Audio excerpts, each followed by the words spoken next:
اعوذ باللہ من الشیطان الرجیم بسم اللہ الرحمن الرحیم ما علی الرسول الا البلاغ، ہمارے رسول پر سوائے پہنچا دینے کی کوئی ذمہ داری نہیں، باقی ساری ذمہ داری اب تمہاری ہے۔ واللہ یعلم ما تبدون وما تکتمون، اور اللہ جانتا ہے جو کچھ کہ تم ظاہر کرتے ہو اور جو کچھ کہ تم چھپاتے ہو۔ قل لا یستوی الخبیث والطیب، اے نبی کہہ دیجئے ناپاک اور پاک برابر نہیں ہو سکتے۔ وَلَوْ أَعْجَبَكَ کثرت الخبیث، چاہے ناپاک شے کی کثرت جو ہے وہ تمہاری آنکھوں کو اچھی لگے۔ آدمی تو چاہتا ہے بہتات ہونی چاہیے بس ہر چیز کی، ناجائز حرام سے آیا ہوا مال ہو، جمع ہو گیا ہے، اچھا لگے گا آپ کو، ہے خبیث ہو۔ تو خبیث اور طیب برابر نہیں ہو سکتے، چاہے کثرت جو ہے خبیث کی وہ جو آنکھوں کو چکا چوندھ تو کرتی ہے، نظر کو خیرہ کرتی ہے، چمک تہذیب حاضر کی۔ فاتقوا اللہ یا اولی الالباب لعلکم تفلحون، تو اللہ کا تقوی اختیار کرو اے ہوش مندو تاکہ تم فلاح پاؤ۔ یا ایھا الذین آمنوا لا تسألوا عن اشیاء ان تبد لکم تسؤکم، اہل ایمان ان چیزوں کے بارے میں سوال نہ کرو کہ وہ اگر تم پر کھول دی جائیں، واضح کر دی جائیں تو تمہیں اچھی نہیں لگیں گی، تمہیں بری لگیں گی۔ بعض چیزوں کی طرف سے اللہ تعالیٰ نے خود خاموشی اختیار کی ہوتی ہے، خام خواہ سوال کر کر کے اور اس کو اپنے اوپر جو ہے ذمہ داری کو بڑھا لینا، یہ بھی ایک جو خاص قسم کی مذہبی ذہنیت ہوتی ہے، کھودنے کریدنے کی اور بال کا کھال اتارنے کی، اس کا نتیجہ یہ نکلتا ہے۔ چنانچہ حج کے بارے میں جب آیت نازل ہوئی وَلِلَّهِ عَلَى النَّاسِ حِجُّ الْبَيْتِ مَنِ اسْتَطَاعَ إِلَيْهِ سَبِيلًا، یہ سورہ آل عمران میں ہم پڑھ آئے ہیں۔ تو ایک صاحب کھڑے ہو گئے کہ حضور کیا ہر سال فرض ہے؟ حضور نے سوال سن لیا لیکن سنا انسنا کر دیا، دوسری طرف رخ کر لیا۔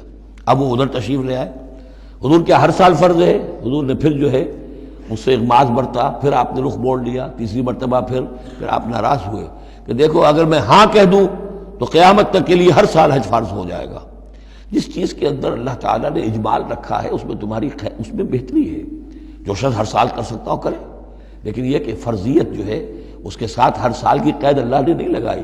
تم سوال کر کے اپنے لیے تنگی پیدا کر لو، جیسے وہ گائے کے بارے میں کیسا رنگ ہو اور کیا اس کی عمر ہو اور کیسی گائے ہو، یہ ساری چیزیں اسی طرح کی ہیں۔ لیکن یہ کہ ان تسألوا عنہا حین ینزل القرآن تبد لکم، اگر تم سوال کرو گے جبکہ ابھی قرآن کا نزول جاری ہے تو وہ ظاہر کر دی جائے گی۔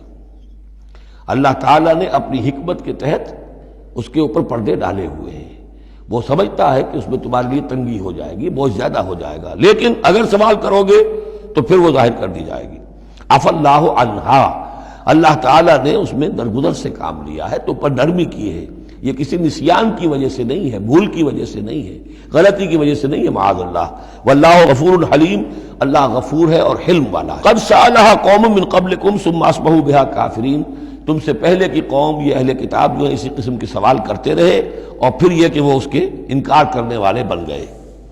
اب یہاں وہ چار چیزیں بھی آ رہی ہیں کہ جو ان کے ہاں بہت زیادہ مقدس ہو گئی تھی۔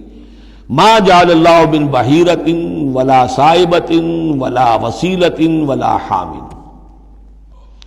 وہاں کیا تھا؟ جعل اللہ الکعبۃ البیت الحرام قیاما للناس والشہر الحرام والہدی والقلائد، یہ چار چیزیں ان کی توثیق ہو گئی کہ یہ تو واقعتاً اللہ کی شریعت کے اجزاء ہیں، ان کا احترام اور ان کی حرمت کو ملحوظ رکھنا لازم ہے۔ یہ چار چیزیں یہ تمہارے جاہلیت کے دور کے جو مشرکانہ اوہام ہیں ان کی یادگاریں ہیں، اس کے لیے اللہ کی طرف سے کوئی سند نہیں۔ ان چیزوں کے بارے میں بہت سے اقوال ہیں، لیکن میں یہاں آپ کو پڑھ کر سنا رہا ہوں کہ جو حضرت سعید ابن المسیب رحمۃ اللہ علیہ کی تفسیر صحیح بخاری میں جو ان الفاظ کی آئی ہے وہ مولانا شبیر احمد عثمانی صاحب نے اپنے حواشی میں نقل کی ہے۔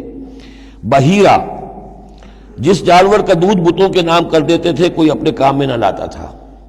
صائبہ، جو جانور بتوں کے نام پر ہمارے زمانے کے سانڈ کی طرح چھوڑ دیا جاتا تھا۔ وسیلہ، جو اونٹنی مسلسل مادہ بچہ جنے درمیان میں نر بچہ پیدا نہ ہو اسے بھی بتوں کے نام پر چھوڑ دیتے تھے۔ حامی، نر اونٹ جو ایک خاص عدد سے جفتی کر چکا ہو اسے بھی بتوں کے نام پر چھوڑ دیتے تھے، تو ان کو چھوڑ دیتے تھے کہ اب یہ کسی کوئی ان کو ہاتھ نہ لگائے، کوئی ان سے استفادہ نہ کرے، نہ ان کا گوشت کھایا جا سکتا ہے، نہ ان سے کوئی خدمت لی جا سکتی ہے، یہ محترم ہو گئے۔ تو اس کے لیے فرمایا ما جعل اللہ من بحیرۃ ولا صائبۃ ولا وصیلۃ ولا حام ولکن الذین کفروا یفترون علی اللہ الکذب، بلکہ یہ تو وہ لوگ جنہوں نے کفر کیا وہ افترا کرتے رہے ہیں، جھوٹ گھڑتے رہے ہیں، اللہ کے ذمے یہ باتیں لگاتے رہے ہیں۔ وَأَكْثَرُهُمْ لَا يَعْقِلُونَ، ان کی اکثریت جو ہے وہ عقل سے عاری ہے۔ وَإِذَا قِيلَ لَهُمْ تَعَالَوْا إِلَىٰ مَا أَنزَلَ اللَّهُ وَإِلَى الرَّسُولِ، اور جب ان سے کہا جاتا ہے آؤ اس چیز کی طرف جو اللہ نے نازل فرمائی، اور آؤ اللہ کے رسول کی طرف، بمصطفیٰ برسا خیش را کے دی ہم اوست، اگر بہو نہ رسیدی تمام بولا بیست، قالوا حسبنا ما وجدنا علیہ آباءنا، وہ کہتے ہیں ہمارے لیے وہ کافی ہے جس پر ہم نے اپنے آباء و اجداد کو پایا ہے، ان کی روایت یہی ہے، ان کی رسومات یہی تھیں، وہ کوئی جاہل تھوڑا ہی تھے، آج تمہیں عقل آئی ہے، تم نے دین سمجھا ہے، یہ ہمارے بزرگ جو ہیں یہ اتنے عرصے سے یہ کام کرتے چلے آ رہے ہیں، یہی باتیں آج بھی آپ سنتے ہیں۔ کسی رسم کو آپ کہیں کہ بھائی کوئی سند نہیں ہے اس کی دین میں، نہ کہیں صحابہ کے یہاں اس کا وجود تھا، لیکن یہ کہ کوئی چھوڑنے کو تیار نہیں ہے۔ اولو کان آباؤہم لا یعلمون شیئا ولا یہتدون، خواہ ان کے آباء و اجداد جو ہیں ایسے رہے ہوں کہ نہ انہیں کوئی علم حاصل ہوا ہو، نہ ہی وہ ہدایت پر ہوں۔ جیسے تم مخلوق ہو اللہ کی، وہ بھی مخلوق تھے، جیسے تم غلط کام کر سکتے ہو اور غلط آراء قائم کر سکتے ہو، ویسے وہ بھی غلط کار ہو سکتے تھے۔ یا ایھا الذین آمنوا علیکم انفسکم لا یضرکم من ضل اذا اہتدیتم، یہ بھی بہت اہم آیت ہے، اور اس کے ساتھ ایک واقعہ موجود ہے۔ لفظی ترجمہ یہ ہے کہ اے لوگو، اے وہ لوگو جو ایمان لائے ہو، تم پر ذمہ داری ہے صرف اپنی جان کی، اپنی ذات کی۔ لا یضرکم من ضل، جو گمراہ ہو جائے کوئی اور، وہ تمہیں کوئی نقصان نہیں پہنچا سکتا۔ اذا اہتدیتم، جبکہ تم ہدایت پر ہو۔ الی اللہ مرجعکم جمیعا فینبئکم بما کنتم تعملون، اللہ ہی کی طرف تم سب کو لوٹ کر جانا ہے، اور وہ تمہیں بتا دے گا جو کچھ کہ تم کرتے رہے تھے۔ اس آیت کا ایک غلط مفہوم جو ہے وہ دور صحابہ ہی میں سے بعض لوگوں نے نکال لیا کہ دعوت اور تبلیغ کی کوئی ذمہ داری نہیں ہے، ہر ایک پر ذمہ داری اپنی ہے، کوئی کیا کرتا ہے اس سے مجھے کیا بحث۔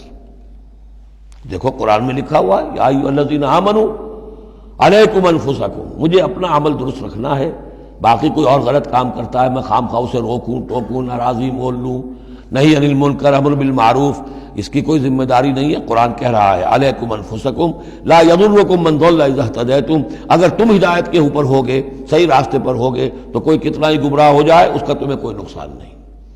تو حضرت ابوبکر رضی اللہ تعالیٰ عنہ نے پھر خطبہ دیا باقاعدہ کہ لوگوں میں دیکھ رہا ہوں کہ تم اس آیت کا مطلب غلط سمجھ رہے ہو۔ مطلب تو یہ ہے کہ تمہاری ساری تبلیغ اور کوشش امر بالمعروف نہی عن المنکر کے باوجود کوئی شخص گمراہ رہتا ہے تو اس کا تم پر کوئی وبال نہیں۔ یہ بار بار ہم پڑھ چکے ہیں۔ لا تسألوا عن اصحاب الجحیم، اے نبی آپ سے کوئی باز پرس نہیں ہوگی جہنمیوں کے بارے میں کہ یہ کیسے ہو گیا ہے محمد کہ ہم نے آپ کو بھیجا اور پھر بھی یہ قوم جو ہے جہنم میں چلی گئی۔ لیکن جہاں تک دعوت، تبلیغ، نصیحت، نہی عن المنکر، امر بالمعروف، یہ فرائض میں سے ہے، یہ فرض ساقط نہیں ہوتا اس آیت کی روح سے، بلکہ تمہاری ساری کوشش کے باوجود کوئی شخص ہے، والد ہے، بچہ فرض کیجئے اس کا کہیں آوارہ ہو گیا ہے، اپنی امکانی حد تک کوشش کیے جا رہا ہے، نہیں بچہ راستے پر آ رہا، تو ظاہر بات ہے کہ اللہ کے ہاں اگر اس نے پوری کوشش کی ہے، جد و جہد کی ہے، کوئی کوتاہی نہیں چھوڑی ہے اس میں، تو اب اس کا وبال اس پر تو نہیں آئے گا، لیکن اپنا فرض ادا کرنا لازم ہے۔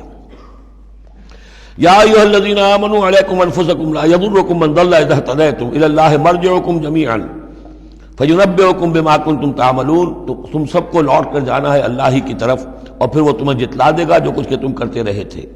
صدق اللہ العظیم۔